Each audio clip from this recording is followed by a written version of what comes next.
त्यांची मीटिंग चालू होती, त्याच्यानंतर 3:15ला हा प्रकार घडला आणि पोलिंग स्टेशन चालू होती तेव्हा 3:15ला काहीतरी पालक जमलात, काय तुमची मागणी आहे, नेमकं काय आंदोलन? नमस्कार धाराशिवकर, आम्ही धाराशिवच्याच मुलांचे इथलेच पॅरेंट्स आहेत, आम्ही प्रॉपरचे आहेत. एक वाजवी मागणी आहे की आमच्या मुलांना इथे अतिशय चांगलं शिक्षण मिळावं, दर्जेदार शिक्षण मिळावं आणि त्याच्यासाठी आम्ही रक्ताचं पाणी करून जो आम्ही पैसा कमवतो तो इथे घालतो की आमच्या मुलांना इथे चांगलं शिक्षण मिळावं. याच्यासाठी आमची मुलं सिनियरपासून इथे आहेत. जे प्रिव्हियस प्रिन्सिपल होते त्यांचा जो एक्सपिरियन्स आहे तो आम्हाला खूप चांगला होता आणि म्हणून आम्हाला असं की आम्ही ही शाळा कंटिन्यू करावी म्हणून आम्ही आमची मुलं इथंच ठेवली. आता आमची मुलं जवळ 8वी 9वी मध्ये आहेत, काही जणांची इथे जे आहेत ती. पण आता असं होऊ लागले की गेली 2-3 वर्ष झालं जे इथलं जे मॅनेजमेंट आहे ते अजिबात पालकांच्या ज्या तक्रारी येतात त्यांच्याकडे लक्ष देत नाहीये. आम्ही जेव्हा सांगतोय की हे असं काही होतंय त्याच्यावर फक्त आम्हाला आश्वासनं मिळतात आणि हे जे आहेत हे मेल्स आम्ही केलेले एक 20-3-23ला केलेला आणि एक 25-3-23ला केला होता आणि या मेल्समध्ये आम्ही डिटेल सांगितलं होतं. तक्रार आहे त्याच्यामध्ये सर आम्ही हे मेल्स आम्ही लिहिले होते इंग्लिशमध्ये लिहिलेले. 1-2 तक्रारी सांगा, बेसिक 1-2 तक्रारी सांगा ना. इथे करिक्युलम कंप्लीट होत नव्हतं आणि त्याच्यावरती आम्ही विचारलं होतं की मॅम इतका सिलेबस तुम्ही गाळला तर तो सर हा तो प्रत्येक पॅरा आम्ही प्रत्येकाचे आज काय करणार आहे तुम्ही आम्हाला सांगा. आम्ही एवढं केलं, इथल्या जीएमला बोललो, जीएमने मेडिएशन केलं आमच्यामध्ये आणि जीएम सरांनी सांगितलं होतं की आम्हाला 3 महिने द्या, तुमच्या सगळ्या ज्या काही प्रॉब्लेम्स आहेत आम्हाला मान्य आहेत, इथे त्रुटी आहेत, मॅडम नवीन आहेत, आम्हाला 3 महिने द्या, आम्ही ते सगळं करू.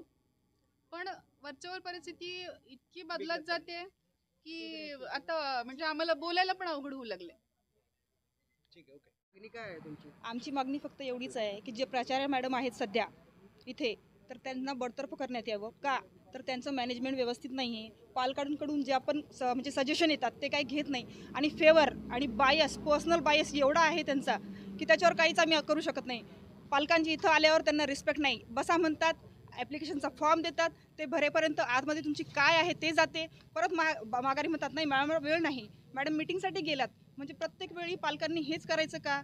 आम्ही स्टेक होल्डर आहोत, आम्ही फीस भरतोय, आम्ही इन्व्हेस्ट करतोय पैसा, मग प्राचार्य मॅडमला आमच्यासाठी वेळ नाही आहे का आमच्या पोरांसाठी? आणि माझं म्हणणं हेच आहे की तुम्ही जे तुम्ही होम फंड म्हणतात का काय त्याला होमवर्क म्हणतात, मुलांना घरी तुम्ही देता पण ते इथे येऊन चेक होत नाही का? आणि क्वालिटी, टीचरची क्वालिटी, पोरांची क्वालिटी का वाढत नाही इथं पोदारमध्ये? सगळ्यांचा भरोसा ह्या शाळेवर होता, मग आता का तो बिघडत चालला आहे? मला हेच विचारायचं की प्राचार्य मॅडम इव्हेंट, कल्चरल इव्हेंट्स ह्या जास्त घेऊन काय दर्शवण्याचा प्रयत्न करत आहे धाराशिवकरांना. मग माझं म्हणणं आहे की तुम्ही थोडे कल्चरल प्रोग्राम, स्पोर्ट्स हे कमी याच्यामध्ये घ्या ना, अकॅडमिकला जास्त महत्त्व द्या. कारण मार्करवर माझं काही म्हणणं नाही आहे की मार्कच आले पाहिजे, पर्सेंटेज आले पाहिजे, पण तुम्ही बायस करतात, पर्सनल मुलांना टार्गेट करतात. स्पेशली माझी मुलगीसुद्धा टार्गेट झालेली आहे. तुम्ही म्हणजे आता मी आले दर शनिवारी, मी इथं व्हिजिटला येत होते पूर्ण टीचर्सला भेटायला. आता विचारलं मी, दराडे मॅडम आहेत मराठीच्या मागच्या वर्षीच्या, आता माझी मुलगी 8वीला आहे. मागच्या वेळेस मी स्वतः येऊन भेटले की मॅडम तुम्ही, माझ्या मुलीला सर्वात जास्त मार्क आहेत, मग जेम्स ऑफ द क्लास यांनी ठरवलेलं आहे. मग तुम्ही काय म्हटलं होतात आधी की अकॅडमिक जे मुलांचं चांगलं असेल त्यांनाच आम्ही जेम्स ऑफ द क्लास देऊ, माझ्या मुलीला देण्यात आला नाही का वगळलं? मी हेच येऊन विचारलं. नाही मॅडम उसका कुछ बिहेवियर अच्छा नहीं होगा टीचर के साथ में, असं त्यांनी मला म्हटलं. मेरी ये गलत बात है, आप जो बोल रहे हैं वो पॉइंट टू द पॉइंट नहीं है.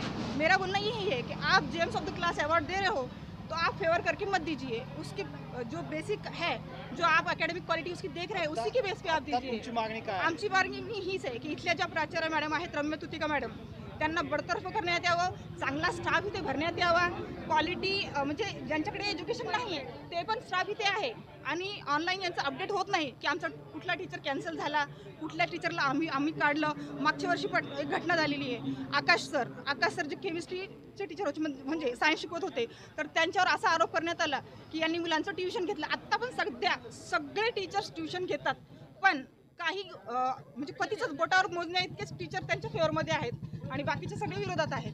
मग आमचं म्हणणं एवढंच आहे की आम्ही येतो तेव्हा आम्हाला रिस्पेक्ट द्या. तुम्ही असं बाय फॉरगेट नका करू की डॉक्टरची मुलं आहेत, मोठ्याल्या बिझनेसमॅनची मुलं आहेत. अरे हम भी जो भी है आम्ही आमचं तर माझं म्हणणं एवढंच आहे की मॅडमला बडतर्फ करण्यात यावं, चांगला स्टाफ इथे भरण्यात यावा. बस.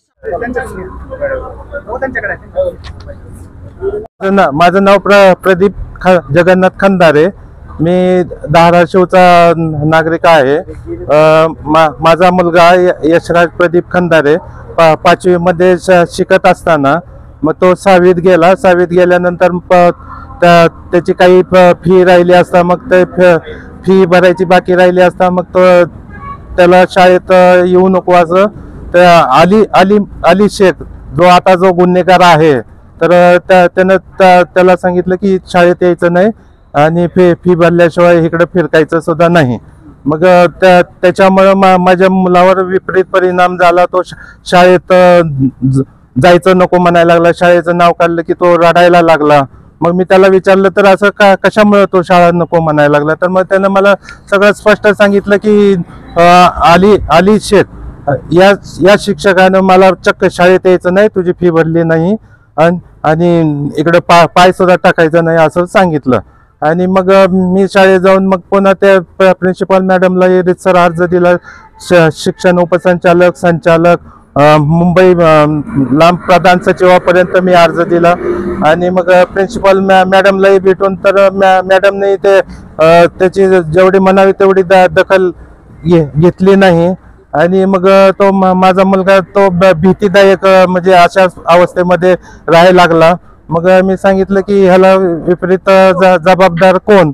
तर मग ते फी न भरल्यामुळे त्याला बाहेर त्या रिसेप्शनमध्ये ते अंजू शेख म्हणून ते कोऑर्डिनेटर आहेत, मग त्यांनी बी त्या 2-3 तास त्या मुलाला बाहेर ते बसवलं. मग मी त्या फुटेजची सुद्धा मागणी केली की एवढे 2-3 तास तुम्ही का बसवताय म्हणून. तर त्याचं अद्यापही मला उत्तर मिळालेलं नाही. आणि हा जो गुन्हेगार आहे तर त्याला जास्तीत जास्त सजा मिळाली पाहिजे हे माझं मत आहे. गुन्हेगार एकटा त्याला जबाबदार आहे का शाळा जबाबदार आहे? ह्याला बघितलं तर शाळेची मुख्य जबाबदारी राहते.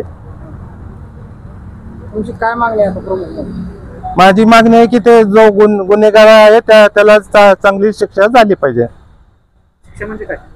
शिक्षा म्हणजे त्याला नियमानुसार कारवाई काही जी झाली, आता जी शाळेचं प्रकरण झालेलं आहे तर त्या बाबतीत शिक्षा झाली पाहिजे.